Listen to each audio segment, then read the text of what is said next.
tal amigos de Vanguardia MX? Qué bueno que nos acompañan otra vez por acá en Debate, Desacuerdos que Ilustran. El día de hoy nos encontramos en las instalaciones del Poder Judicial Federal aquí en Saltillo, un poder que, como ustedes saben, está en un momento peculiar porque primero los empleados administrativos y después los juzgadores han entrado en un paro de labores en protesta por la pretensión de reformar la Constitución para que cambie la forma en la cual se seleccionan a quienes juzgan los casos que están en los escritorios de los juzgados, de los tribunales a nivel federal y a nivel local. Y vamos a platicar hoy un poco de eso, de qué significa esta reforma y por qué los juzgadores en particular hoy están en un proceso inédito en la historia del país, algo que no había pasado en 200 años desde la fundación del primer poder judicial en México, que ocurrió en 1824, y qué es lo que pretenden, quienes se encargan de juzgar, quienes adoptan el papel de esta estatuilla que tenemos aquí al frente y que es la diosa Temis, que debe juzgar con los ojos vendados y con una balanza para decidir quién tiene la razón cuando hay una controversia. Y les agradezco mucho que nos acompañen para esta charla el día de hoy. En primer lugar, a la magistrada Ana Luisa Beltrán González, quien es integrante del Tribunal Colegiado en Materia Penal y del Trabajo, que funciona aquí en Saltillo. Gracias por estar con nosotros, gracias por recibirnos aquí en su casa. Muchas gracias, al contrario, las gracias son para ustedes por abrir los micrófonos para su audiencia. Gracias. Y también el magistrado Hugo Alejandro Bermúdez Manrique, quien es integrante del Segundo Tribunal Colegiado Auxiliar de la 10ª Región. Magistrado, gracias por estar acá. Gracias por recibirnos. Gracias a ustedes y gracias a su audiencia por escucharnos. Bien, déjenme empezar un poco tratando de resumir brevemente sus propias carreras. ¿Hace cuánto tiempo está usted en el Poder Judicial, magistrado? Estoy hace aproximadamente 22, 23 años. Yo ingresé al Poder Judicial de la Federación un poco tarde por razones de necesidad económica. Había que trabajar en otros lugares donde se dio la oportunidad de manera más inmediata. Y fue después de unos años de egresada que pude incorporarme en 1999. Sin embargo, por razón de maternidad, tuve que pedir licencias y luego tomarme un tiempo, tuve que renunciar para cuidar a mis hijos y luego retomar la carrera judicial que tiene esa gran benevolencia con las mujeres. ¿Cómo ingresó la primera vez? ¿Un concurso o fue invitada a ocupar una posición porque tenía un compadre, un amigo, un cuñado, un tío? No, definitivamente no. Es lo que se ha difundido mucho últimamente. Es una crítica muy fuerte al Poder Judicial de la Federación en el tema de nepotismo. Personalmente ingresé al Poder Judicial en 1999, estaba haciendo un curso que abría la Escuela Judicial, en aquel tiempo Instituto de la Judicatura Federal, y había que hacer una petición y se evaluaba el currículum y las calificaciones que uno llevaba de la licenciatura o del posgrado. Yo me fui de Coahuila, soy originaria de Coahuila, estudié en la Facultad de Jurisprudencia de la Universidad Autónoma de Coahuila y me fui a hacer el posgrado con ahorros que hice durante 2 años que trabajé aquí en lo que era Procuraduría General del Estado y en el Poder Judicial del Estado. Ahorré, me fui a la Ciudad de México, a la Universidad Nacional Autónoma de México a hacer el posgrado, la maestría, y allá estando en la maestría concluí, me inscribí al doctorado por investigación. Y entonces se lanzó la convocatoria de la Escuela Judicial, me inscribí y un magistrado que estaba en ese momento recién nombrado magistrado tenía plazas vacantes para oficial judicial y entonces lanzó una convocatoria para concurso, como se estilaba en ese tiempo, era una convocatoria, digamos, meramente del órgano jurisdiccional y nos dijo a todos los que estábamos en el curso: tengo 2 vacantes, ¿a quién le interesa? Y entonces yo lo busqué, nos dio a proyectar unos asuntos y entonces tuve la fortuna de trabajar. ¿Con cuántas personas más compitió, se acuerda? Pues ahorita le mentiría darle un número exacto porque además íbamos acudiendo como en los horarios que uno tenía disponibles. Yo recuerdo que éramos 3 personas cuando fuimos, pero no sé si después fueron más personas. Pero luego concursó para otra plaza antes de ser juez. Así es. Sí, para poder acceder al cargo fui oficial judicial, actuaria judicial, secretaria de tribunal unitario, secretaria de tribunal colegiado, jueza del sistema penal acusatorio, jueza de distrito, y ahora ocupo el cargo de magistrada de circuito. Y en todos esos cargos se los ganó. Todos esos cargos fueron por concurso. No tengo ningún familiar en el Poder Judicial de la Federación que me haya colocado a mí en el Poder Judicial de la Federación. Una hermana que entró junto conmigo prácticamente al Poder Judicial, ella por su lado en Monclova, yo en la Ciudad de México, tocando puertas las dos, e ingresamos casi simultáneamente, pero cada quien pues sin ninguna referencia o recomendación con algún titular, exclusivamente el trabajo. Otra vez, ¿cuántos años? 23. 23 años. Así Es decir, 23 años adquiriendo experiencia y concursando por los puestos. Siempre. Siempre. Magistrado, ¿usted cuánto tiempo en el Poder Judicial? Y igual tengo más de 31 años en el Poder 31. Judicial. Yo ingresé en el 93. Se abría un juzgado de distrito, el juzgado quinto de distrito en el estado de Guerrero, en Iguala, Guerrero. Una zona complicada. Sí, y estaban pues buscando personal, no había mucha gente que se quiere ir a Iguala, es una zona... ¿Usted es originario de dónde? Yo soy de León, Guanajuato. De León, Guanajuato. Y bueno, pues la vida no vale nada. Eso sí decía, pero sí vale mucho y la queremos y la apreciamos. Y entonces, pues estaba buscando personal. El juez me invitaron a trabajar ahí por conducto de otras personas conocidas de él. ¿Cuál fue su primer cargo?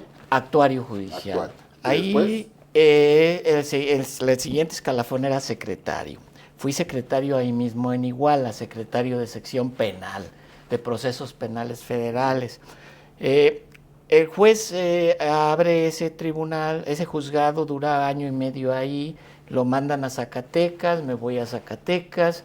En Zacatecas manejaba una mesa de amparo y una mesa de penal, porque se me ocurrió decirle al juez que yo quería aprender amparo. Yeah. Me dijo, ay, pues qué bueno, mire, le voy a dar una mesa también de amparo. Así es que para que lea más. Porque generalmente hay secretarios que se dedican nada más a las mesas penales y a las mesas de amparo, lo cual me ayudó mucho, porque aprendí las dos secciones en un juzgado que era muy, muy importante.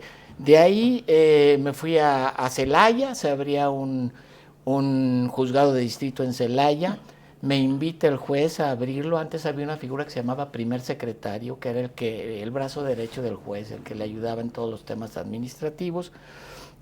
Y yo quería estudiar en la escuela en Guanajuato, en el Instituto de la Judicatura, seguir preparándome, porque en Zacatecas no había extensión de la escuela judicial. Llegué a Celaya, estuve 6 meses, me fui de secretario a León porque otro juez me invitó. Posteriormente me fui de secretario a un tribunal colegiado, ascendí de secretario a un tribunal colegiado en Guanajuato.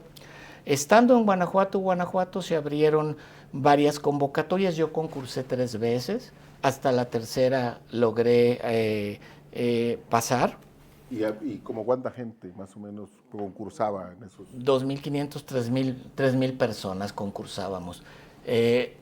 Ingresamos, en mi caso hubo una modalidad un poco diferente, porque en mi caso hubo un cuestionario, eran 100 preguntas, después de un cuestionario de 100 preguntas, los que pasaban con un promedio de 8.5, nos íbamos a la escuela judicial 8 meses, como un internado para seguir nuestra formación y nuestra capacitación.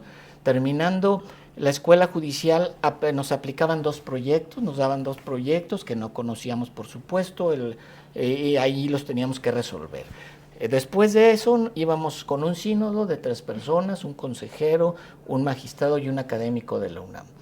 Se promediaban las 3 calificaciones que se obtenían y bueno, resultaban vencedores los que tenían un mayor promedio. En esa ocasión resultamos 55 aproximadamente vencedores. Llegué a ser juez de distrito a los 31 años. En ese entonces se requieren 30 para ser juez de distrito. Enseguida, a los 35 años, me vino una convocatoria de magistrados, presenté examen. Ahí ya no hubo una estancia más corta o muy corta ya en la escuela judicial, pero más o menos es el mismo procedimiento. Y bueno, a los 35 años me nombran magistrado de circuito, estuve en Culiacán, de Culiacán me fui a Hermosillo, de Hermosillo me vine aquí a Saltillo, en Saltillo me mandaron 10 años a Monterrey, de Monterrey estoy otra vez de regreso aquí en Saltillo y ese ha sido aproximadamente mi andar, y obviamente en ese tránsito pues he estudiado muchos diplomados, tengo un doctorado, un postdoctorado, una maestría, sigue la capacitación. Más o menos, ¿cuánto tiempo desde que alguien ingresa al Poder Judicial le toma para llegar a ser juez, en primer lugar? Sí, yo creo que no es menos de 13, 15 años, más o menos. Depende mucho de las circunstancias de cada persona. Y aquí quiero ser enfática en el tema de las mujeres. En la carrera judicial, hasta secretario, hasta el grado de secretarios de tribunal, personas secretarias, están, la mayoría tal vez llegan a ser mayoría o casi igual mujeres. No. Pero a partir de ahí, ya sea jueces y magistrados, disminuye drásticamente. Somos menos de la mitad de juezas y mucho menos de la mitad de magistradas. ¿Por qué? Porque como en mi caso le platicaba hace un momento, yo tuve que renunciar porque estaba en la Ciudad de México sola, sin familia, sin mamás, sin tías que me apoyaran, sin una red pues, de apoyo familiar. Y hubo que pedir primero licencias, se terminaron y dije, bueno, ¿dónde dejo a mis hijos? Tuve que cuidarlos, tuve que renunciar y así tengo conocimiento de muchas compañeras que debimos hacer eso. De manera que aunque uno quiera participar de inmediato, pues si tiene allá quien lo apoye, que bueno, puede hacerlo. Pero si no, pues uno tiene que buscarse espacios entre estar cambiando pañales y cuidando a los hijos, todo el cuidado de casa, en los roles que nos han asignado como mujeres y cumplir al mismo tiempo con la carga laboral y preparar un examen es agotador. Entonces hicimos pausas, en mi caso pues tuve que, le decía eso, ¿no? Hacer pausas grandes para poder ocuparme de mis hijos y luego yo había decidido no participar. Yo dije, bueno, aquí yo soy muy feliz como secretaria de tribunal, tengo tranquilidad, hay que estudiar, hay tiempo de estudiar, cuido a mis hijos y ya. Pero los titulares que estaban en mi tribunal casi que me emplazaban, ¿no? Cada mes usted, ¿por qué no concursa? Tiene que estar ya sirviéndole a México como juzgadora, anótese, y ahora les gasto la broma, ¿no? Por su culpa estoy acá. Ya, claro, está bien que estaba ya como secretaria. Sí, entonces, rompiendo en este reto, les digo, creímos en la política pública del gobierno de llevar la paridad de género al Poder Judicial de la Federación.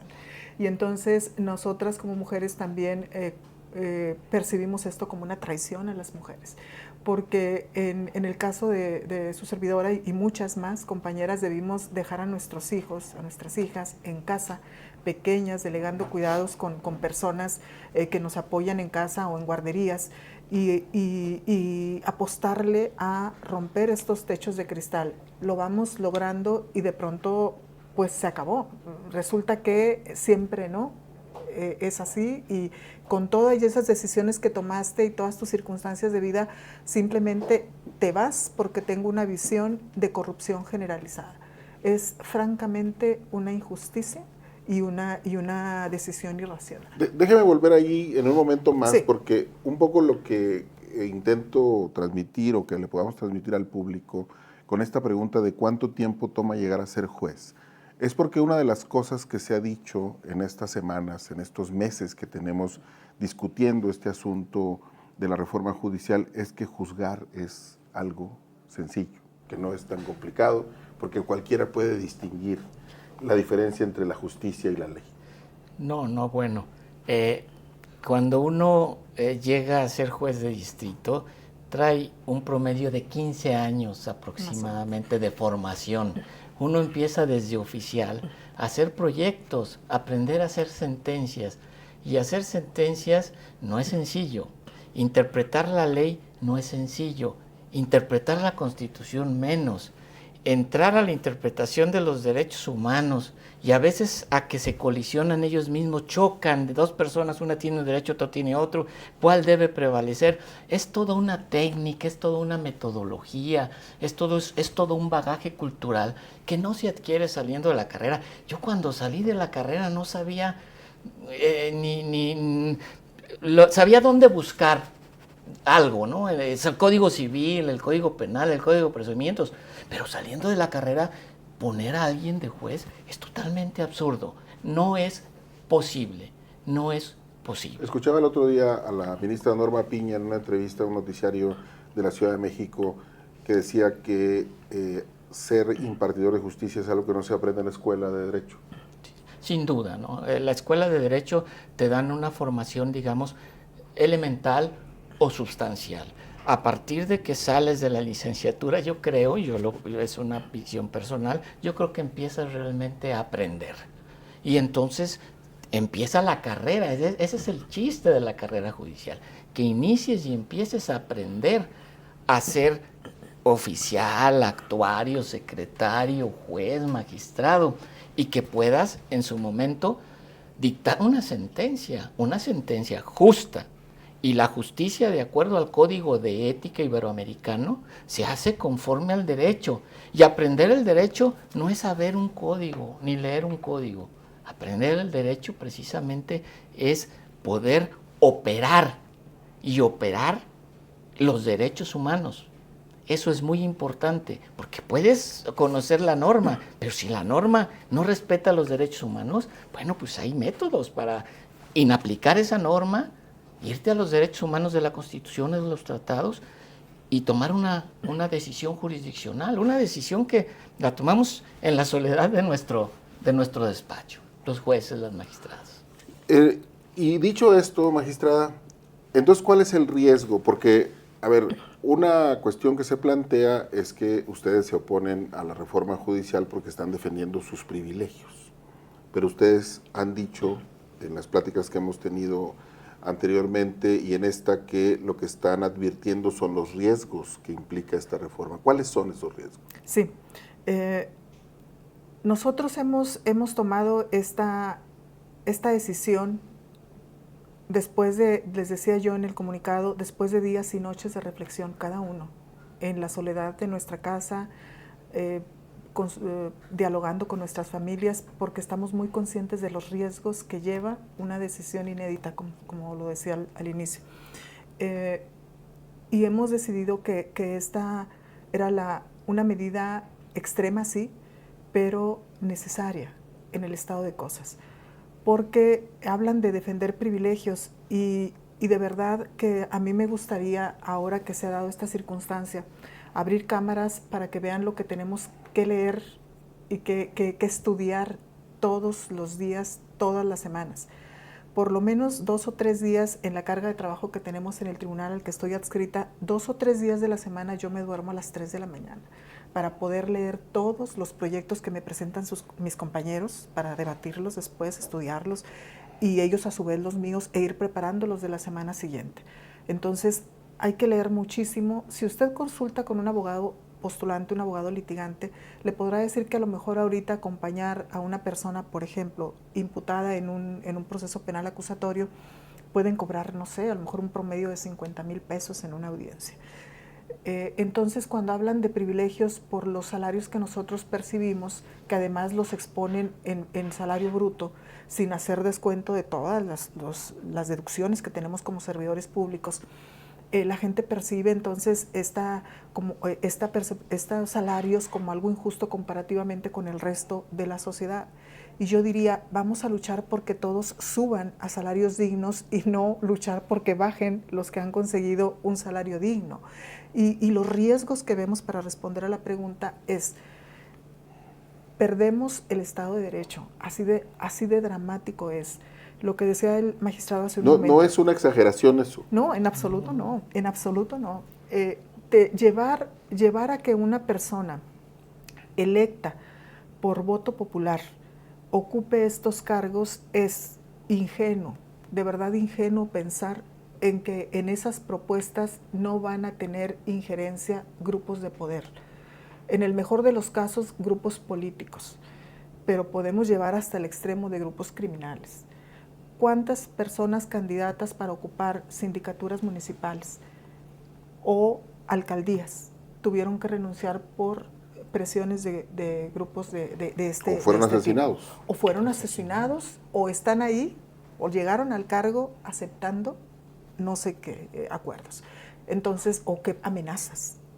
Entonces, suponer que una magistratura o el puesto de un juez, una judicatura federal, con los salarios que dicen que percibimos, no vayan a estar cooptados por este tipo de el presidente grupos, dice que eso, el presidente dice que eso ya ocurre hoy. No, está absolutamente equivocado. Nosotros somos, y esa es tal vez la parte que a nosotros nos faltó difundir antes de todo esto. Yo decía ayer, nosotros diariamente estamos emplazando al presidente de la República y a quienes se atreven a afirmar que en el Poder Judicial hay corrupción, que está podrido, que todas las personas juzgadoras somos corruptas. ¿Por qué no presentan la denuncia correspondiente? Como servidores públicos, si tienen conocimiento, entonces están encubriendo delitos. Porque cuando una persona juzga y hay sospecha de corrupción, el deber de todo ciudadano y más de un servidor público es denunciarlo de inmediato. ¿Por qué no lo hacen?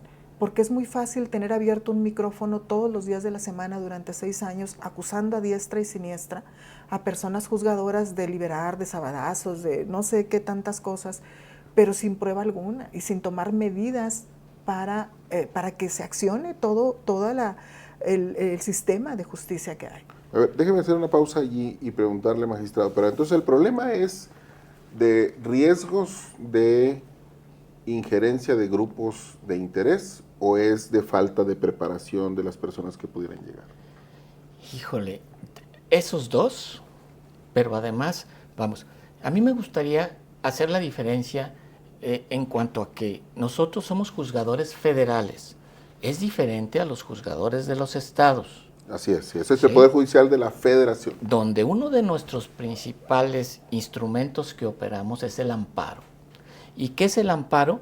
Es un instrumento que la Constitución le da a todas las personas para que si una autoridad cualquiera, desde un policía de crucero hasta el presidente de la República, vulnera algunos de sus derechos humanos, acudan con un juez, con un magistrado, para que los ampare y los proteja.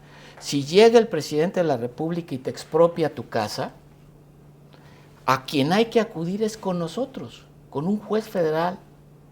¿Para qué? Para solicitar que te proteja, porque arbitrariamente te están expropiando un bien que no reúne las condiciones para ser expropiado. Por ejemplo, para utilidad pública. Se le ocurrió para hacer, no sé, lo que sea, menos para lo que puede darse el supuesto de expropiación. Bueno, no me dan medicamentos con el juez de distrito, no me dan mi quimioterapia con el juez de distrito, me quieren desalojar de mi casa con el juez de distrito. Y entonces el juez de distrito, a través del amparo, es que se encarga de tutelar estos derechos. A lo que voy es que nosotros nos encargamos de poner límites a la arbitrariedad. Eso es lo delicado. ¿Eso desaparecería si se eligen los jueces? Sin duda, porque para poner límites a la arbitrariedad hay que ser independientes. Y para ser independientes, ¿qué quiere decir independientes? Que nosotros resolvemos con nuestra conciencia, con nuestro expediente, con la Constitución, la ley y los hechos probados. Nada más. Y al único que le rendimos cuentas es al pueblo. Eso es lo que dice el presidente, que hoy no a ocurre. Nadie más. Ni por que supuesto. Solo le rendirían cuentas al pueblo si son electos por el pueblo. No. Los poderes judiciales es una concepción de la democracia muy limitada. Pensar que la democracia es que te elige el pueblo y que entonces estamos ya en un contexto democrático completo, no. A los poderes judiciales, por regla general, entran en un concepto de democracia diferente. Entran en un concepto de independencia precisamente para proteger el Estado de Derecho y limitar las arbitrariedades de los otros dos poderes y de los poderes judiciales de los estados también.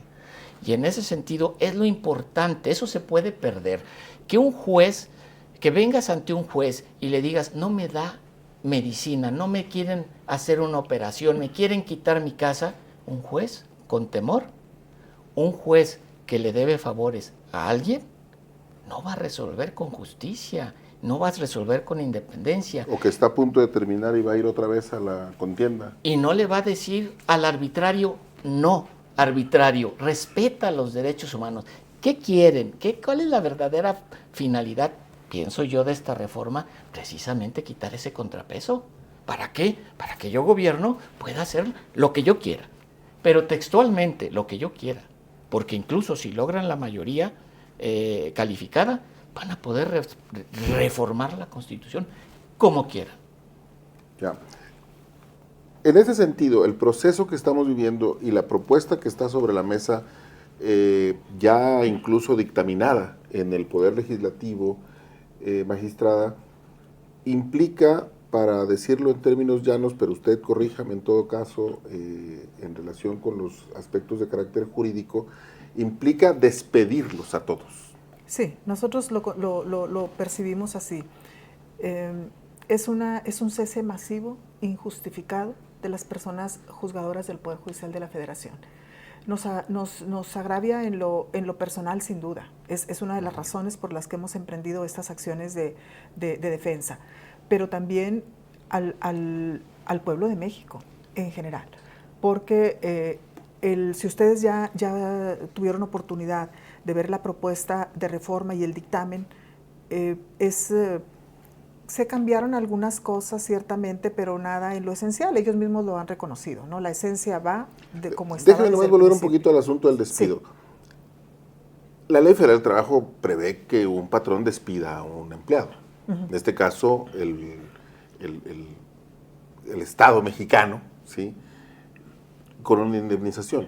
¿Por qué en este caso, digamos, no podríamos pensar simplemente, bueno, muy bien, pues los van a despedir, que los indemnicen y ya?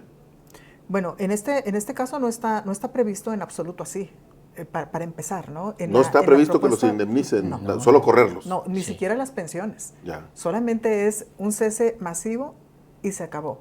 Es decir, ¿ustedes no tienen derechos laborales?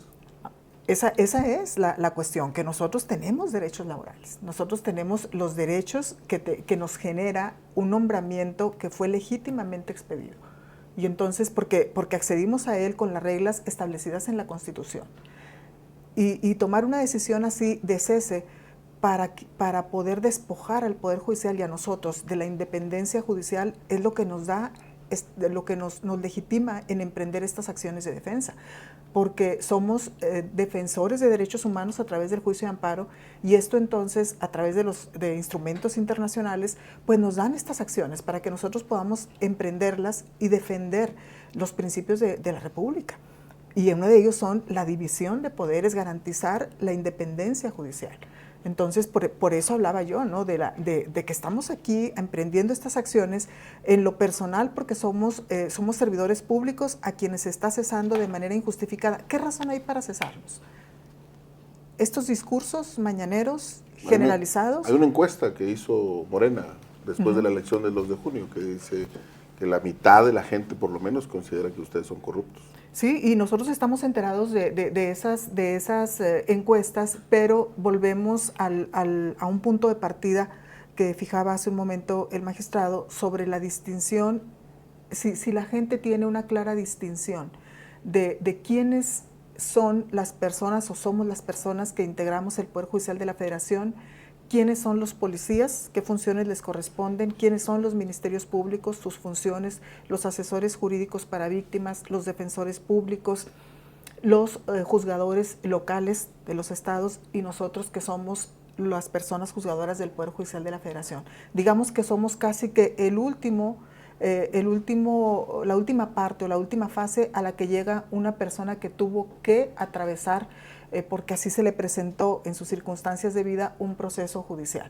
Y la gente percibe esto como que sí, a mí me fue muy mal, porque lo hemos escuchado, a mí me fue muy mal porque no me querían recibir una denuncia. Es que nosotros no la recibimos, porque no es nuestra función. La recibe el Ministerio Público. La recibe, así es, el Ministerio Público, y tiene la obligación de investigar a través de su cuerpo de policías que están para auxiliarlo en la investigación. Que no fueron bien preparados y no integraron bien la carpeta de investigación, dígale al Ministerio Público. Pero los ministerios públicos son muy pocos ministerios públicos, son muy pocas policías, con recursos limitados, con capacitación que todavía falta lograr una capacitación idónea, y todo eso entonces la gente lo atribuye, lo endosa a las personas juzgadoras del Poder Judicial de la Federación. Cuando yo estudiaba en la Facultad de Jurisprudencia, era un comentario muy común entre los maestros que nos daban clase. Y nos decían, nos invitaban luego a sus despachos o a ver asuntos que ellos iban litigando, a acompañarlos, y nos decían, era muy común y lo sigue siendo. Vamos a terminar esto ya aquí en el fuero local para llevárnoslo al federal, fuero federal, sí. Porque ahí paran las influencias que pudieran tener grupos económicos o políticos estatales. En el estado, sí. Y entonces era muy común escuchar eso, no me dejarán mentir. ¿No? Vamos a terminar esto aquí y nos vamos ya al amparo. O se da por perdida la primera instancia y la segunda, ¿no? Porque lo bueno va a ser el amparo. Lo bueno va a ser el amparo. ¿Por qué? ¿Por qué se genera eso? No es casualidad, o sea, es por la confianza que la gente deposita en el Poder Judicial de la Federación, y así lo reflejan las estadísticas, las encuestas que se aplican de servicio, de la percepción y satisfacción del servicio público en el Poder Judicial de la Federación. Entonces, cuando se lanza la pregunta de, ¿usted cree que los jueces son corruptos? ¿De qué jueces habla? ¿Jueces municipales, jueces locales, jueces federales? Es mucho pedir para que la gente, claro, las distinciones son complicadas. Son complicadas. Y más del 50% en esa encuesta dijo que no sabía de qué se trataba el tema. Entonces, yo le doy datos duros, serios y objetivos de las encuestas que señala la magistrada, que se levantan cada año en el Consejo de la Judicatura Federal. Y esas encuestas fueron 9.942 encuestados que son usuarios del servicio y justiciables en la justicia federal. En la última, en la más reciente. Con nosotros. En la terapia intensiva. En la última encuesta. En la de 2023. Sí. En la de 2023. Ya los asuntos, como dice la magistrada, llegan en terapia intensiva para proteger derechos humanos de las personas, aquí con nosotros. Es la última parte. Aquí con nosotros acuden porque un ministerio público cometió un error, porque les violentó derechos humanos una policía, un juez, etcétera. Bueno, 91% de los usuarios y justiciables consideraron que había una gran eficiencia y eficacia en el servicio. 9 de cada 10 lo consideraron de bueno a muy bueno. Solamente 94% de los encuestados consideraron que no había corrupción. El 5% no sabía, y solamente el 1% de esas personas que conocen, que viven y que han estado administrándoles justicia en tribunales federales, el 1% dijo que sí había corrupción. En 1% de un universo de 9.942, pues prácticamente la corrupción no existe, es mínima, realmente mínima. Y si la hay... Habría que atenderla como quiera, ¿no? Claro, y si como dijo la magistrada, de hecho entre nosotros mismos, no toleramos a algún compañero, compañera o personal corrupto. No, somos cero tolerancia, para que usted me entienda. Una persona que es corrupta inmediatamente sale y se le instruye el procedimiento correspondiente. Somos los, es decir, no hay bases, pues, para hacer estas afirmaciones. No hay un diagnóstico objetivo. Es eso, es la intención. La intención es cooptar al poder que les pone límites y que les dice, respeta los derechos humanos de todas las personas, respeta la Constitución. Y entonces, pues es que es muy cómodo. Imagínese usted que usted es el Ejecutivo y que no tiene contrapesos y controles. Bueno, el autoritarismo... Puedo enviar a la cárcel a quien yo quiera, expropiar la propiedad que yo quiera. Así es. Cobrar los impuestos que quiera. Porque además en la propuesta que tienen y las boletas de elección, yo no sé cómo hacer aquello para organizarlo, es francamente desastrosa, mandar una boleta a la ciudadanía con cientos o decenas, y en algunos circuitos cientos o miles de nombres para que puedan elegir, y ahí le van a poner, Juan Pérez lo propone el Ejecutivo Federal, ¿no? A Raúl González lo propone la Suprema Corte de Justicia de la Nación, y así. Entonces, y a los compañeros que decidan participar, de los que estamos en funciones, se le va a poner ahí, ¿no? A ver, aquí vino a concursar César Rodríguez, magistrado en funciones. A quien en una 6 años ya convocatoria le así, dijeron corrupto, claro, ya le dijeron... la gente va a decir, a ver, este es el que está en funciones, es el que el presidente dice que es un corrupto, ese de entrada, no. Entonces, ¿a quién está proponiendo mi presidenta? Es a ¿no? A la presidenta electa, o sea, me refiero ya a la presidenta. Ya estará en funciones si esto pasa. Entonces, ¿a quién van a elegir? Pues al propuesto por el partido oficialista, porque lo va a representar ella. Y entonces por eso decimos nosotros, van a ser jueces elegidos así, de esa manera, que entonces se van a convertir en una comparsa de las decisiones que Hoy que nuestro público está viendo este material, ustedes ya tienen una semana en paro. ¿Cuál es la condición para levantar el paro? ¿Hay una condición para levantar el paro? ¿O ya hay un plazo definido por ustedes durante cuántos días van a estar en este paro? ¿Cómo se va a levantar? ¿Cómo vamos a salir de esta situación? Sí, nosotros entramos en paro como personas titulares al día de ayer, 21 de agosto, a partir de las 0 horas. La base trabajadora se fue a paro desde el lunes, así es, lunes 19. Nosotros, en la declaratoria que hizo la JUFED, que es la Asociación Nacional de Magistrados de Circuito y Jueces de Distrito, se está planteando ahí que es por tiempo indefinido, porque estamos determinados, asumimos el riesgo, es una decisión valiente, muy valiente, de verdad, porque sabemos las implicaciones que puede tener, decía yo, ante un régimen que ahorita nos está mandando amenazas. Por un lado, el discurso de respetamos la democracia y su derecho a manifestarse, pero por el otro, ustedes ya habrán leído también, están contra la Constitución, pueden estar cometiendo algún delito. Nosotros lo analizamos todo perfectamente, tuvimos que tomar esta decisión y estamos decididos a estar en esta suspensión de las actividades en los órganos jurisdiccionales hasta que se abre el diálogo con nosotros, las fracciones parlamentarias, que nos escuchen, que estamos muy interesados, somos los más interesados porque nosotros, si el Ministerio Público hace bien su trabajo, un juez local hace bien su trabajo, a nosotros se nos va a reducir la carga, porque entonces ya no tendrían que venir con nosotros. Entonces, pero lo que quieren es dialogar para revisar esta reforma, esta propuesta de reforma que está aquí, yo he escuchado a la presidenta o directora, no recuerdo cuál es el cargo exacto de la Asociación Nacional, decir que solamente van a levantar el paro hasta que esta propuesta sea desechada. Sí, se ha planteado de esa manera porque como va la propuesta, pues es un absurdo, si me lo permite decirlo así.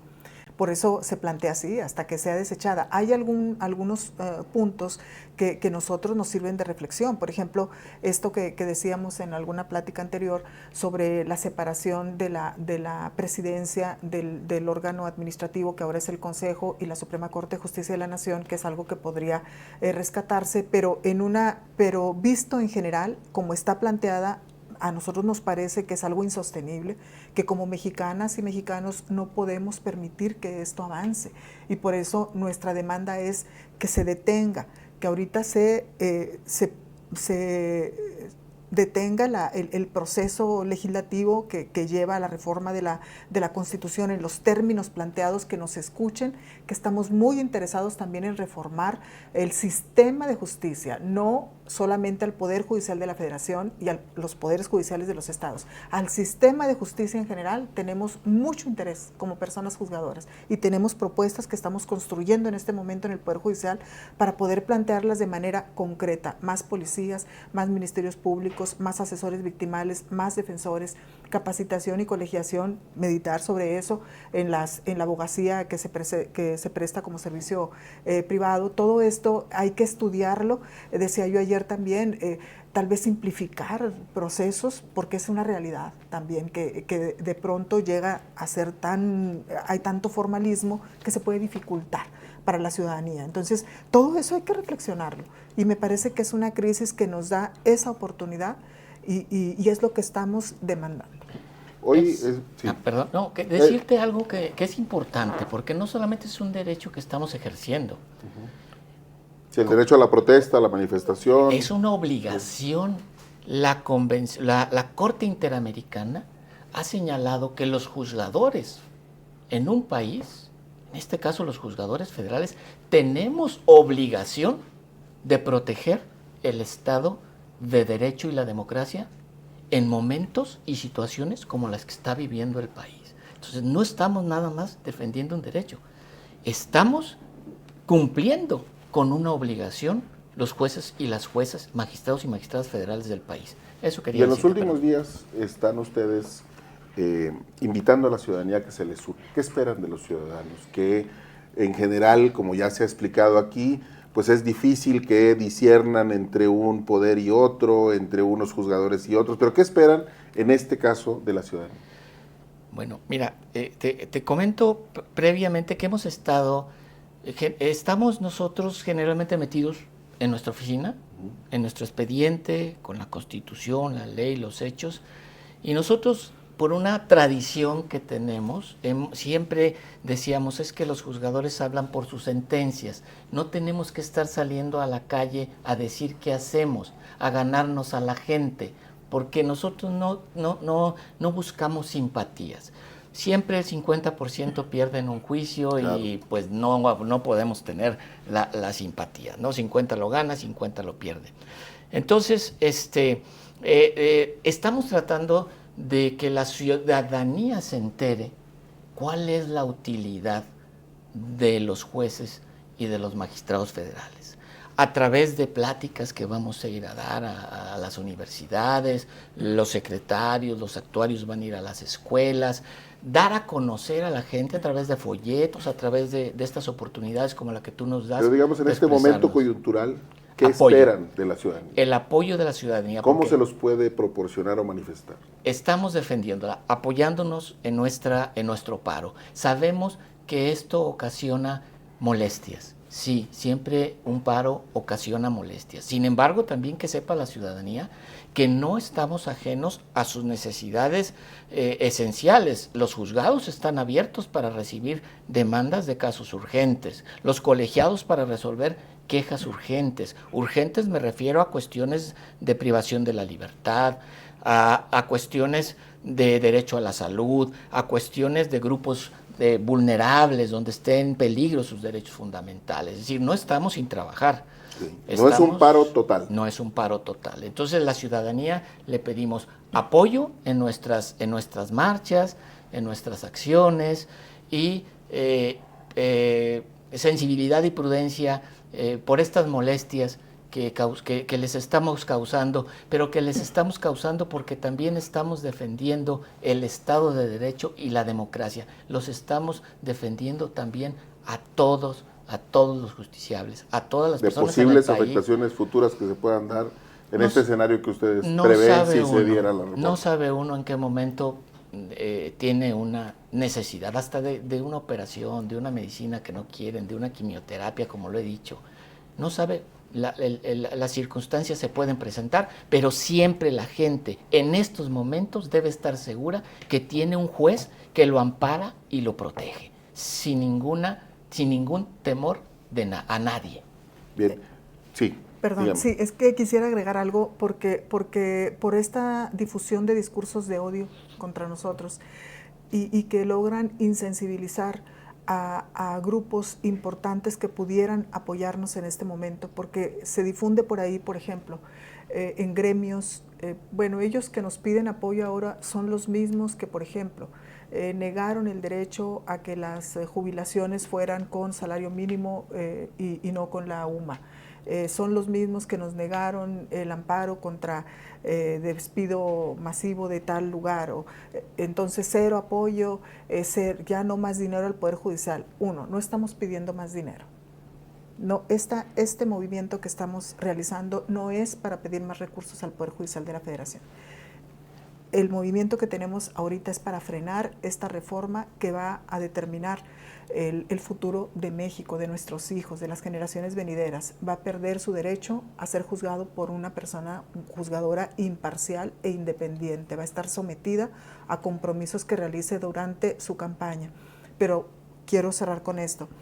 Esas acciones que han suscitado esta inconformidad, odio, resentimiento de sectores de la sociedad, yo les pediría que por favor reflexionen sobre lo que nosotros podemos hacer como personas juzgadoras. Cuando a nosotros nos llega un asunto y la Constitución, nosotros no tenemos, como se está viendo, nosotros no reformamos la Constitución, nosotros no decimos qué está y qué no está en la Constitución.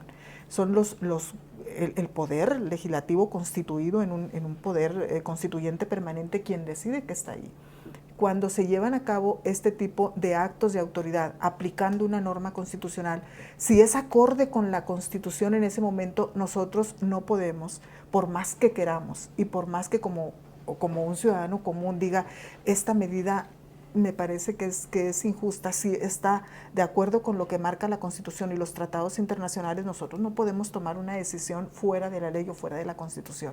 ¿Quiénes decidieron que iba a ser así? Los propios legisladores. Es que cada quien asuma sus responsabilidades. Que cada quien asuma sus responsabilidades, pero además la incongruencia del Ejecutivo y del Legislativo. Estos discursos de odio que circulan en todos lados, dicen, a ver, esos ministros de la Suprema Corte que hicieron esto y esto y esto. Bueno, pues resulta que su propuesta de reforma les garantiza el haber a los ministros, pero no a nosotros. Entonces, si están en este discurso incendiario por decisiones de las personas que están en la Suprema Corte de Justicia, que tampoco lo compartimos en absoluto, pero ahí están las cosas incongruentes que yo pediría a la sociedad, dense 5 minutos para analizar todos estos discursos de odio difundidos y ustedes tomen las decisiones de acuerdo con el resultado de ese análisis. ¿A quién realmente va a perjudicar esta reforma? No va a ser a los que estén ahorita en el poder.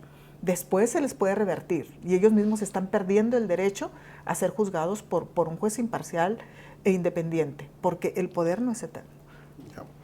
Bien, al inicio de esta charla, la magistrada Beltrán planteó una cuestión muy interesante de cómo esta propuesta de reforma también puede ser vista, o al menos en su opinión, es así, como una traición a las mujeres. Vamos a hablar ahora de eso, pero permítanme hacer una pausa para que nos acompañe acá en la mesa la jueza Estela Pedrosa, con quien también vamos a platicar sobre este tema y explorar esta arista que tiene que ver con la forma particular en la que eventualmente esta reforma puede afectar a quienes ejercen la labor de juzgador en este país, pero que son mujeres. Bien, estamos de vuelta y ya nos acompaña por acá en la mesa la jueza Estela Pedrosa Díaz, quien es jueza primera de distrito en el estado. Jueza, gracias por estar acá con nosotros y por recibirnos, porque además estamos en su despacho. Sí, muchas gracias. Gracias, maestra. Cuéntenos, ¿cuándo ingresó usted al Poder Judicial? ¿Hace cuánto tiempo? Hace más de 15 años. Más de 15 años. Sí. ¿Y cuánto tiempo tiene de ser jueza? Bueno, si me permites contarte cómo ingresé, es un poco, pareciera extraño cómo ingresé. Yo era estudiante, siempre la verdad las calificaciones representaban algo importante para mí porque creo que como estudiantes lo que tenemos que hacer es a través de nuestros padres que nos están de alguna manera solventando económicamente las colegiaturas y demás, tenemos que responder a través de buenas calificaciones. A mí siempre me pareció eso. Entonces yo estaba muy enfocada en la academia, mi propósito al egresar de la licenciatura era ir a estudiar a Madrid, a España, a la Carlos III, estudiar posgrado. Sin embargo, en mi último año de la licenciatura se abre un concurso de la Suprema Corte de Justicia de la Nación donde se convocan a todas las universidades del país a que se formen grupos y estos grupos de estudiantes iban a estudiar jurisprudencia. La jurisprudencia es los precedentes, los criterios jurídicos que se están reiterando de tal manera que se va formando como un precedente que ya los jueces podemos ir tomando, ¿no? Entonces, derivado de este concurso, la universidad con la que yo participé, la Universidad Michoacana de San Nicolás de Hidalgo, llegó hasta arriba, fue la primera en universidades públicas. Yo era la capitana del equipo, incluso fueron televisados estos concursos. Cuando recibimos, incluso vencimos a la UNAM en uno de los concursos televisados por la Corte, pues obviamente les llama la atención a los magistrados y a los jueces de mi ciudad, en este caso Morelia, Michoacán, y nos invitan a alguno de los desayunos, y el coordinador de magistrados y jueces en ese momento, el magistrado Antonio Ceja Ochoa, era el coordinador, y nos pregunta que si estábamos realizando el servicio social o las prácticas. Entonces, pues decimos que no, porque era el último año, lo íbamos a realizar, nos invita a que demos el servicio en el Poder Judicial. Yo ingreso, pero yo ingreso convencida a que solamente iba a hacer el servicio social y yo después me iba a ir a España a estudiar el posgrado. ¿Qué pasa? Que adentro del Poder Judicial de la Federación yo empiezo a preguntar cosas desde las más mínimas, desde por qué el color del expediente, verde, rosa, rojo, por qué costuran, qué es esto de los cumplimientos, qué es eso. Entonces empiezo a familiarizarme con todo y con esta curiosidad empiezo a darme cuenta que el Poder Judicial de la Federación no es el Poder Judicial local, no son las fiscalías, no son los ministerios públicos, no es la policía, es un Poder Judicial transparente, es un Poder Judicial que va por el mérito. Entonces empieza a llamarme mucho la atención y el secretario, que era mi jefe, de alguna manera mi jefe inmediato, y el magistrado, mostraban una apertura tan grande a la academia y que se pudiera vincular academia con lo jurisdiccional y que todos los proyectos que se proponían tuvieran una base académica también teórica muy fuerte. Entonces yo digo, bueno, pienso que es un gran lugar para seguir, ¿no? Para continuar. ¿Y decidió quedarse? Sí. Y también es muy relevante eso, porque a mí me dijeron que podía hacer un buen papel dentro del Poder Judicial de la Federación.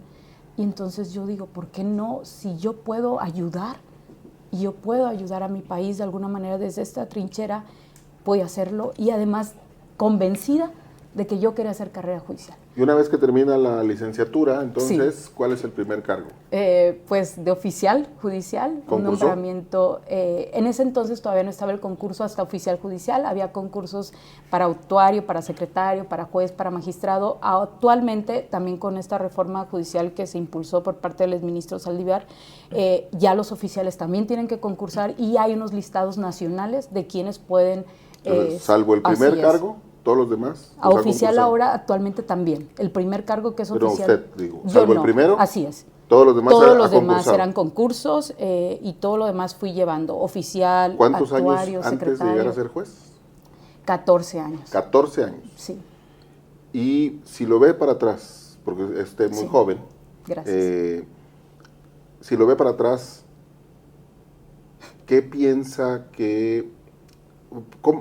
O se puede imaginar que pudiera haber otra forma de llegar a ser juez? ¿O esta es la única ruta que usted ve posible para llegar a ser una persona que puede juzgar cosas en nuestro sistema de justicia? No, volteo hacia atrás y incluso actualmente tengo casi 2 años de ser jueza federal y le digo a mi equipo de trabajo que yo estoy en formación y voy a continuar en formación hasta el último día. Yo estoy constantemente formando, estoy estudiando, estoy investigando, jamás dejo de formarme. Sin esos 14 años para llegar a ser juez, yo no tendría el aprendizaje y el conocimiento suficiente para poder resolver asuntos en menos de 24 horas. Estamos hablando de, no solamente es un expediente en papel, son personas que tienen derechos en juego y esos derechos necesitan que tengamos todo el conocimiento y toda la capacidad suficiente para que sea lo más justo en la decisión. Bien, hace un momento, magistrada, usted nos comentaba sobre pues el techo de cristal que todavía existe en la judicatura. Tenemos un buen número de años en México, en Latinoamérica, con retraso con respecto de otras regiones del mundo, hablando sobre el tema de la paridad y sobre el tema del acceso igualitario a las posiciones de trabajo en el sector público y en el privado para hombres y mujeres. Y la judicatura era una de esas áreas, ¿no? Hace apenas 1 año, 2 años, tenemos por primera vez una mujer presidiendo la Suprema Corte de Justicia de la Nación, algo que no había ocurrido en prácticamente 2 siglos. Y usted decía una frase que me llamó mucho la atención, porque me parece una frase muy fuerte, que esta reforma que se está planteando puede ser interpretada como una traición a las mujeres. Explíquenos esto. Sí, yo así lo percibo, lo percibí desde que empezó a circular la iniciativa y así lo he planteado cuando he tenido la oportunidad de dirigirme a una audiencia masiva. ¿Por qué digo esto? Porque nosotras estamos en una sociedad en la que se nos han asignado roles estereotipados. A nosotros nos ha tocado, quienes tenemos la dicha de ser madres, tenemos el cuidado de los hijos. Pero no solamente eso, sino también de que funcione nuestra casa, nuestro hogar. La comida, la ropa, todo, el aseo. El doble turno, ¿no?, que tenemos. Y no solamente las que somos mamás, las compañeras que no tienen hijas o hijos, pero por el hecho de ser mujeres se les ha asignado el rol de cuidadores de sus padres, ¿no? De la mamá que está enferma, el papá que está enfermo, el abuelo. Entonces es un rol que se nos ha asignado a nosotros. Pese a esta carga que tenemos y el trabajo en la oficina, en el tribunal, le decía yo ahorita antes de que empezáramos a grabar, que algunas personas que tienen una red de apoyo muy sólido porque están en el lugar de su residencia o porque tienen familia al lugar donde les tocó trabajar que las apoya, o una pareja que les apoya en el cuidado de hijos, pueden acceder a los cargos más rápidamente porque tienen la oportunidad de delegar o pedir cooperación a esa red de apoyo en el cuidado de casa. Pero habemos un gran número que no tuvimos esa oportunidad. En mi caso vivía sola en la Ciudad de México, mi esposo estaba en ese tiempo estudiando en otro país y me quedé sola con mi hijo. Entonces tuve que renunciar, tuve que pedir la licencia, se me agotó y luego renunciar para poder cuidarlo. Y una vez ya grandecito que dije, lo puedo dejar en guardería, ya un poquito más despreocupada de que se ofreciera algo y que no pudiera comunicármelo, entonces retomé la carrera judicial. Y cuando esto pasa, uno va tomando en esta ponderación, ¿no?, de todo lo que uno tiene que ocuparse. Bueno, me coloco en el grado mayor antes de ser titular, que es una secretaría como persona secretaria de un órgano jurisdiccional. Yo estaba en un tribunal colegiado y dije, aquí me quedo, aquí estoy bien, puedo distribuir mis tiempos y puedo hacer el doble rol, ¿no?, cuidadora de mis hijos, de casa. Sin embargo, la inquietud profesional ahí está, ¿no? Responder también a la necesidad, creo yo, del Poder Judicial de la Federación de incorporar la visión femenina en la resolución de los casos que son sometidos a nuestra jurisdicción. Y tomar la decisión de apostarle a ser titular de un órgano jurisdiccional. Nosotros leímos las convocatorias y el discurso que nos impulsaba a salir de esos cargos que estaban en la escala intermedia, y vénganse, las necesitamos en los cargos mayores de responsabilidad porque nos interesa la visión de ustedes. Vamos a implementar políticas públicas de paridad de género y está en la Constitución.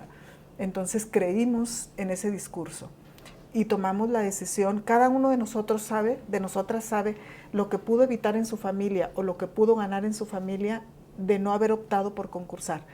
Traer aquí situaciones personales sería tal vez excesivo, pero muchas personas atravesamos por cuestiones muy delicadas en casa con nuestros hijos que pudimos haber evitado, tal vez, muy seguramente, de haber quedado. Pero seguramente nos van a decir, magistrada, que la elección, con toda la experiencia que ya tenemos en México en temas de paridad de género, la elección va a garantizar que haya mitad y mitad de hombres y mujeres. Desde mi punto de vista no será así, porque aunque está de nuevo plasmado ahí, dígame usted, a las compañeras que tenemos actualmente, bueno, y si de nuevo se les ocurre que no. Por ejemplo, ahorita nosotros respondimos, la jueza mencionaba hace un momento, se tomaron acciones afirmativas, concursos solo para mujeres. Y fueron compañeras las que tomaron la decisión, que a lo mejor no habían decidido participar antes porque estaban más enfocadas en otros roles. Y tomaron esa decisión de participar. Eran parte ya de una reforma judicial. Y ahora que les digan, o que nos digan a todos, saben que siempre no, y se van todas y todos. Ahora yo les pregunto a las compañeras mías de tribunal, mi equipo de trabajo, dicen, claro que no, ¿cómo voy a participar de nuevo? Mejor me quedo donde estoy. O sea, va a ser muy difícil que una persona secretaria decida tomar la decisión de participar en una contienda donde además tiene poca posibilidad, por lo mismo de los roles que tenemos. Quienes ya están en la institución pueden despedirse. Claro, ¿no? Mejor no. Y las que no estén y que decidan ingresar, yo me pregunto, en estos mismos roles estereotipados que tenemos, ¿tendrán la misma oportunidad de estar en campaña esas mujeres, sabiendo que a los 9 años se les acabe el nombramiento? ¿Será un incentivo y tendrán el tiempo para prepararse? Por eso hablo de que es una traición. Y si me lo Pues, permites, sí. también decir, la política incluso está más cerrada a las mujeres. Cuando el momento en que esto se politice y que el Poder Judicial se politice y entre lo del voto popular, ¿podríamos pensar que las mujeres van a acceder en igualdad? Claro que no. E incluso el Poder Judicial de la Federación fue una batalla constante a lo largo de estos 30 años que lleva de recorrido desde 1994 para que hubiera concursos de oposición únicamente para mujeres. Incluso fue muy debatido y muy discutido si tenían que realizarse este tipo de concursos, pero hicieron una estadística de cuánto tendría que llevar para lograr esa paridad en altos mandos y se llevaban décadas y décadas y décadas. Por eso dijeron, vamos a lanzar concursos solo de mujeres, porque si las mujeres estamos en igualdad de circunstancias de alguna manera, pues era más sencillo que una mujer se animara a no ir contra un hombre que tiene toda la facilidad de estudiar. Hace rato la magistrada comentaba, dormir a las 3 de la mañana. Yo incluso concursé embarazada. ¿Qué es el embarazo y el concurso? Si incluso el concurso en sí conlleva altas cargas de demanda de estudio y de aprendizaje, ahora acumula un embarazo y todo el estudio que conlleva. Evidentemente es mucho sacrificio y renuncia de muchísimas cuestiones. Aunque las reglas de entrada garantizaran paridad, digamos que eso reglas procedimentales o formales, no las sustantivas, porque la política está todavía muy lejos de lograr esta paridad que de alguna manera en el Poder Judicial de la Federación hemos dado grandes pasos, y estos pasos se han dado de los últimos 5, 6 años, 7 años. Entonces estamos hablando, si la política está más cerrada para las mujeres, que estamos esperando con el voto popular. Estamos a semanas de que sí, también por primera vez en este país una mujer asuma la presidencia de la República. Entonces, desde esta perspectiva, ¿qué esperaría usted de la futura presidenta Claudia Sheinbaum, con una mirada de mujer sobre el tema? Sí, incluso yo estoy muy segura que la casi actual presidenta de la República, como mujer, va a ver la reforma de una postura diferente. Estoy casi segura, porque cuando se habla incluso de la perspectiva de género y se dice que se pongan estos lentes para resolver y decidir de manera distinta, yo estoy segura que las mujeres no necesitamos esos lentes, las mujeres las tenemos ya puestos. Digamos, es algo que ya nacemos con esos lentes, porque desde que naces y dicen es niña, empiezan esos roles, empiezan esos estereotipos, y estoy segura que la casi actual presidenta de la República, todo esto que hemos llegado para llegar ahí, también lo padeció. Y también hubo renuncias como el hecho de ser mujer. ¿Qué perdería el sistema de justicia mexicano, magistrada, con el hecho de que todas las mujeres que hoy son juzgadoras, por lo menos en el Poder Judicial, bueno, también en los poderes locales, todas las mujeres que son juzgadoras y que tienen una experiencia ya en el oficio, en el trabajo de juzgar, sean despedidas? Perdería de entrada todo el capital humano femenino, que es altamente valioso por lo que estamos comentando, por la visión que tenemos nosotras en tomar temas desde una perspectiva diferente que nuestros compañeros. Todos estamos capacitados, hay que decirlo, todos, varones y mujeres nos capacitamos constantemente para juzgar con perspectiva de género, con perspectiva de discapacidades, etcétera. Pero es algo innegable que nosotros nos sensibilizamos en temas que son muy delicados, como la violencia contra la mujer, los acosos que se presentan en el ámbito laboral, con grupos vulnerables, con niñas, con niños, temas de guardia y custodia de menores de edad. Todos estos temas que nosotras, desde mi punto de vista, vamos poco a poco escalando, si me lo permites, como fisurando y logrando abrir estructuras sólidas y que antes eran impenetrables, y que nosotras, tu servidora es de mucha más edad que la jueza, y me tocó gastarme y aguantarme bromas en las agencias del Ministerio Público. Yo me desempeñé en área penal mayormente, bromas que eran muy pesadas, de índole, pues, como de tinte sexual, ¿no? Y había que aguantar la broma, aunque uno se sintiera agraviado, lesionado. Sí. Y entonces nos tuvimos que pasar esos traguitos amargos en todos esos, en la escala que tuvimos que pasar, y poco a poco vamos fisurando y logrando llevar, a ver, esos comentarios ya no son bien recibidos en una charla cotidiana, mucho menos en un tribunal y mucho menos en una sentencia. Poco a poco es una lucha que vamos logrando y que nos hemos hecho de armas juntas, las mujeres juzgadoras, tenemos asociaciones y vamos logrando poco a poco. ¿Qué va a pasar? Pues que nos vamos todas bajo esta visión generalizada, insisto, injusta y racional de corrupción. Yo les digo siempre, yo emplazo al presidente, si tiene una noticia de que yo fui corrupta, que la compañera, que el compañero fue corrupto, que nos denuncie, que nos investiguen y entonces sí que nos despidan, si se comprueba. Pero así nos vamos a ir todas nosotros con esa lucha que vamos a dejar ahí y van a llegar, no lo dudo, van a llegar algunas compañeras que decidan, que tengan la valentía igual de concursar y que a lo mejor puedan llegar, no lo sé, pero hay que empezar, ¿verdad? Primero para ver si retoman, dados los compromisos que asuman con los grupos que las postulen, pues entonces ya no llegan por mérito propio y a través de un concurso, van a llegar a través de los compromisos que vayan adquiriendo y entonces ya no van a decidir con esa libertad y sentirse, yo ahorita me puedo sentir muy segura como cualquier otra magistrada en una mesa debatiendo con mis compañeros y decirles, por aquí no, vamos a dar oportunidad a este grupo vulnerable de que sea escuchado de esta manera.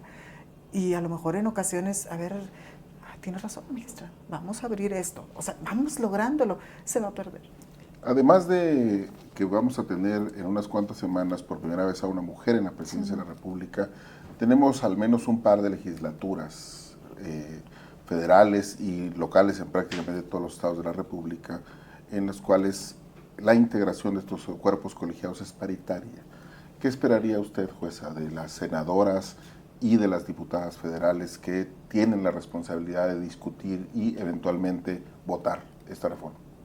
Creo que lo mínimo que deberían de hacer es ver cuántas mujeres juzgadoras y cuándo fuimos colocadas ahí y a partir de qué, porque son acciones afirmativas al final y sí es una traición, porque si nosotras estábamos convencidas que llegamos al puesto de juezas o magistradas bajo acciones afirmativas y que realmente les estábamos abriendo la brecha, el camino, como dice la magistrada, a otras mujeres de carrera judicial, porque no es lo mismo que siempre vean a hombres como jueces y magistrados, el personal, los secretarios, las oficiales, las secretarias, y que vean a una mujer sentada ahí después de todos los sacrificios que involucran. Entonces, estas diputadas, estas senadoras, la propia casi presidenta de la República tendría que ver que nosotras necesitamos también un espacio de análisis y de diagnóstico dentro de la reforma.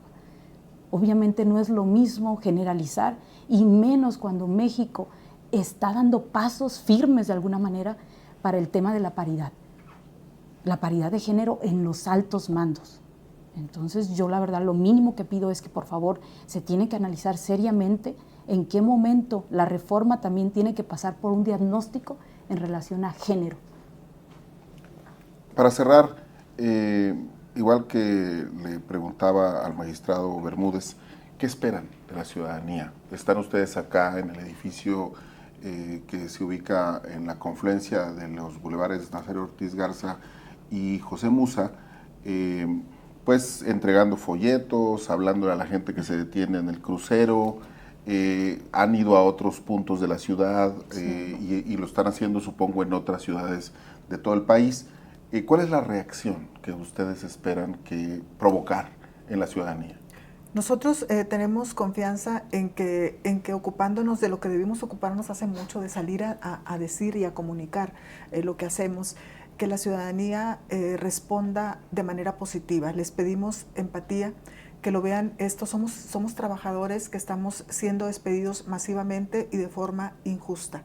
Y que si es ahorita con nosotros, después va a ser con otras personas y no va a haber jueces de amparo imparciales para que los puedan amparar. ¿Qué esperamos en concreto en sí? Que pudieran apoyarnos viniendo aquí para que nos acompañen en la manifestación, haciendo campaña de voz en voz, porque por estos discursos, decía, de odio que se circulan, mucha gente cierra la puerta. Es más, yo percibo que ya es como que ya es mucho, hombre, ya váyanse, o sea, no los quieren, ya váyanse. Si fuera así de simplista, yo creo que muchas y muchos de nosotros hubiéramos dicho ya hasta aquí, porque espero que no suene de manera como pretenciosa o altiva, pero somos personas muy capacitadas. Todas tenemos 2 o 3 cursos en el extranjero, nos los ha pagado el Poder Judicial de la Federación, embajadas de otros países que están interesadas en que se reforme. La sociedad mexicana ha invertido en mucho, ustedes. pero mucho, Sí. mucho. Entonces somos personas muy capacitadas, como muchas otras personas que están afuera y que no han dejado de capacitarse. Entonces nosotros tenemos herramientas para salir y empezar a reconstruirnos fuera, recoger nuestros cristales rotos, llevárnoslos y hacer con ellos, porque tenemos esa capacidad de reconstruirnos y podemos hacerlo. Y lo vamos a hacer si esto termina como no quisiéramos. Entonces, esa sería una decisión muy simplista. Vamos a batallar seguramente, pero estoy segura que tenemos las herramientas para volver a empezar y poder volver y dedicarse al litigio, digamos. Sí, dar clase, tenemos muchas áreas de oportunidad, pero así no es. O sea, la visión no debe ser así de simplista, que lo lleven al tema de qué va a pasar. Si nosotros dejamos que esto avance y que se concrete, ubíquense en otros estados totalitarios, con una policía militarizada, cuyo comandante supremo es la cabeza también del Poder Ejecutivo, y con decisiones arbitrarias, desapariciones y demás. ¿Quién los va a amparar si van a ser jueces que van a estar del mismo lado? Entonces, esto no es tan sencillo, no es tan así de, ya hombre, váyanse y ya se acabó. No, es que si nosotras renunciamos a este compromiso, obligación, como decía hace un momento el magistrado Bermúdez, no es nada más un derecho, es una obligación que tenemos como mexicanas y mexicanos. Tratar de defender el Estado de Derecho, la división de poderes, el derecho humano a ser juzgados por jueces independientes e imparciales para las generaciones venideras. Yo no quiero que el día de mañana me pregunten mis hijas, mis hijos, pero tú estabas ahí, mamá, ¿por qué no hiciste nada? Entonces yo les dije, antes de tomar la decisión lo platicamos y les dije, ¿puedo terminar en un régimen que coquetea con la dictadura? ¿Puedo terminar con un proceso penal? Pero esa decisión la estamos tomando con conciencia y valentía. Esperamos de la sociedad que responda apoyándonos y que ojalá no se concrete, y que estamos a punto, en tiempo, de detenerla, porque tienen que escucharnos. Decía ayer un legislador, aunque el Poder Judicial se ponga de cabeza, no vamos a detener esto. Nosotros no nos vamos a poner de cabeza, porque la cabeza la tenemos arriba, es para pensar. Y estamos utilizándola diariamente como debe ser. No nos vamos a poner de cabeza. Queremos que la ciudadanía piense, medite, razone sobre el absurdo que es esta reforma regresiva, y que se unan, por favor, a los movimientos que estamos realizando, que dejen un poquito de lado esos discursos de odio, y que nos den el beneficio de la duda, y que los lleve a analizar esa propuesta, y que pudieran tomar la decisión valiente de unirse a nuestras manifestaciones. ¿Qué elementos tengo que tomar yo como ciudadano para apoyarles a ustedes? Que no es una lucha de los jueces y magistrados federales, no es una lucha del personal del Poder Judicial de la Federación, es una lucha de todos los mexicanos y mexicanas, porque estoy segura que si están iniciando esta reforma, o sea, toda la reforma del sistema judicial en México con nosotros, cesando a casi 1,700 jueces y magistrados federales, por algo es que están iniciando ahí la reforma. ¿Qué viene después? Si los jueces van a ser a modo, ¿qué viene después?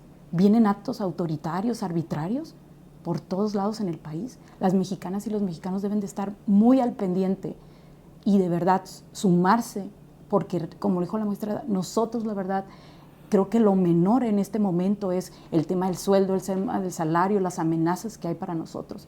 Creo que lo mínimo que nosotros como jueces federales y jueces constitucionales es luchar por México y por todas esas personas que van a continuar en la violación a derechos humanos, y estamos, la verdad, alarmados de lo que viene a futuro. Es un tema de netamente prevención, no solamente a nosotros, a todo el país. Muy bien, pues vamos a seguir al pendiente del movimiento que ustedes han iniciado y de lo que vaya ocurriendo durante las próximas semanas, y esperamos que nos puedan recibir acá una vez más para seguir platicando sobre el tema. Siempre, al contrario, muchas gracias por los micrófonos. Muchas gracias, jueza Estela Pedrosa, magistrada Ana Luisa Beltrán, también gracias al magistrado Hugo Alejandro Bermúdez, y gracias a usted por hacernos el favor de su atención. Por aquí nos vemos y nos escuchamos la próxima semana. Gracias.